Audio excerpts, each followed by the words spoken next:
So hello everyone, I am Evelyn C. Agudo from BSBA FM2B.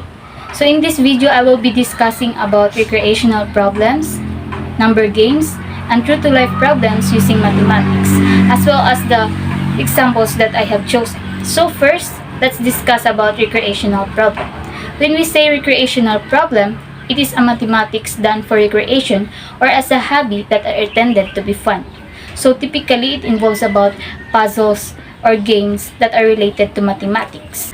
One example of the recreational problem that I will be discussing now is the Tower of Hanoi.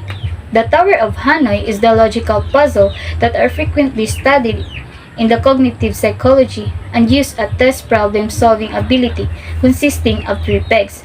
When we say pegs, it is a circular shape on one of which are placed a number of discs of varying diameter, the largest at the bottom and the smallest at the top. For additional information, the Tower of Hanoi has already been used for math contests to some schools. Now this is the Tower of Hanoi. The object of the game is to move all the discs over the tower tree with your mouse, but you cannot place a larger disc into a smaller disc. So let's try solving this game. In this game, we only have 7 minimum moves and 3 discs. Now let's start.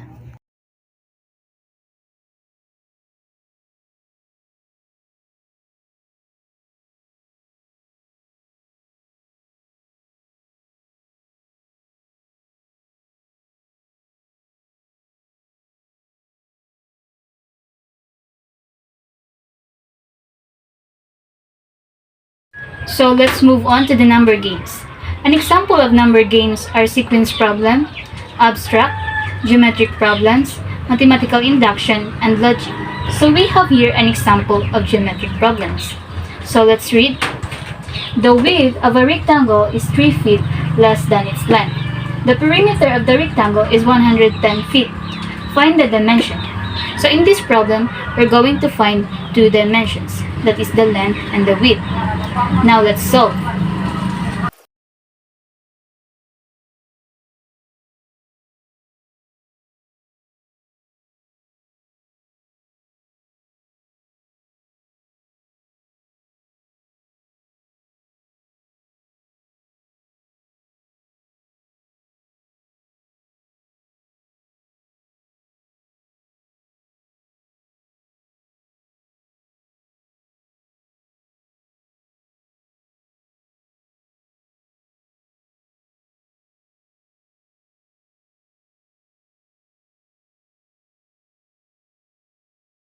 So by solving this problem, we let x represent the length and x minus 3 represent the width. Now we use the formula of perimeter, which is perimeter equals 2 times the length plus 2 times the width. Now we substitute the particular value of the problem into this formula. That will be 110 equals 2 times x, which is the length, plus 2 times x minus 3, which is the width. Now we have this equation now. So let's remove the parentheses. So 110 equals 2 times x, that would be 2x. And we use the distributive property here. So 2 times x, that would be 2x again. And 2 times negative 3, that would be negative 6. Now we combine the like terms. So 110 equals 2x plus 2x, that would be 4x. So 4x, negative 6. So we add 6 into the both sides of the equation. So in this right side, we have negative 6 plus 6. So that would be 0. So we have 4x into the right side. Then in the left side, we have 116.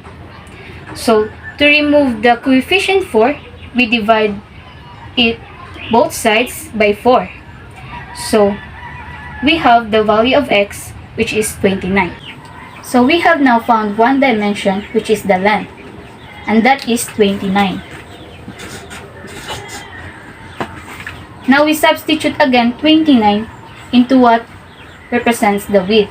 So 29 subtracted by 3. And that would be 26. So the 2 dimensions of this rectangle are 26 and 29. So let's move on to true to life problems. I have here an example of true to life problem. Now let's read. Jerry bought a bottle of perfume for a gift for his wife. The total cost of perfume is 840 pesos, including the tax rate which is 20%. Find the original price of the perfume. So to solve this problem, we're going to use the Polya's 4-step approach. The first step is to understand the problem.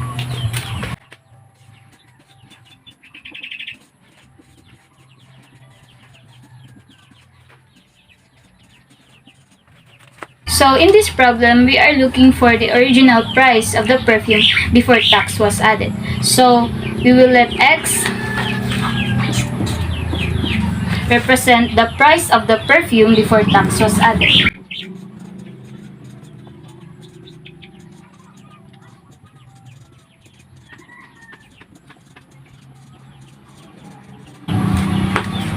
So the step 2 is devise a plan translate.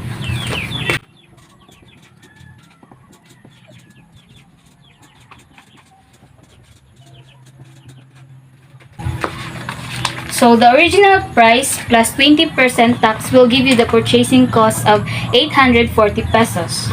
So X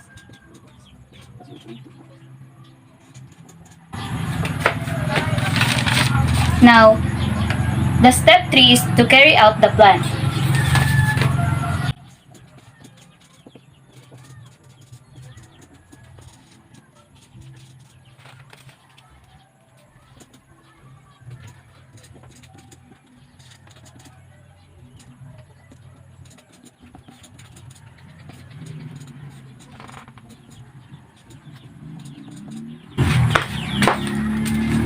And the step 4 is to look back, check, and interpret.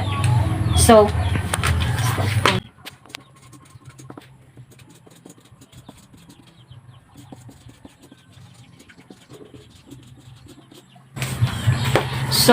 if you add on 20% tax to 700, you would get 840. So the original price of the perfume is 700 pesos.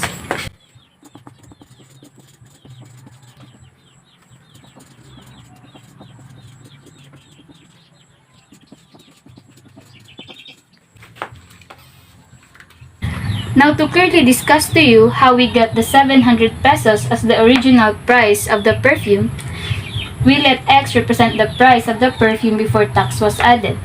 So, we have this equation X plus 0.2 equals 840. So, X plus 0.2X, since our tax rate is 20%, if we convert it to decimal, that would be 0.2 equals 840. Now, we add X plus 0.2X, that would be 1.2x equals 840.